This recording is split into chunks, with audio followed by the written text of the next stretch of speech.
Hello everyone, welcome back to the channel. In this video, I will show you how to use DeepSeek AI for free.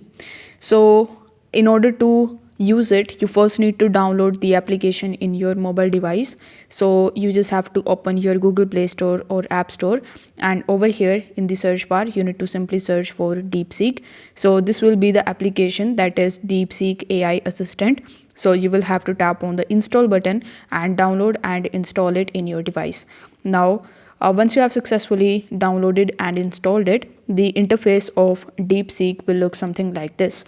Now, before using it, we first need to understand what DeepSeek is.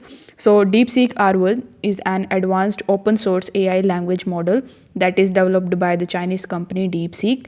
It rivals leading models like OpenAI's O1 in performance, particularly excelling in reasoning tasks. Notably, DeepSeek R1 was developed with significantly lower computational resources and cost compared to its Western counterparts, and that's the reason it is gaining a lot of hype in the past few days.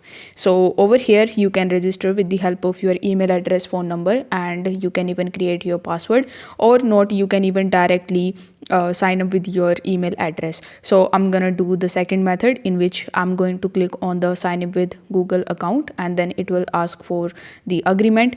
After that, it will show you all of your email addresses. So you just have to select the one with which you want to create your account or with which you want to sign up over here. After selecting it, as you can see that now we can just interact with DeepSeek AI. Over here, you can type your questions or you can type your prompt, and the AI will provide you the responses. So it works exactly the same as ChatGPT, and currently DeepSeek R1 is available absolutely for free without any subscription tiers. However, there are some features like internet search integration may have limited functionality. Image generation is also not supported at this time, so maybe in the future they will integrate this feature as well. If this video helped you out, don't forget to like the video and subscribe to the channel. Thank you so much for watching.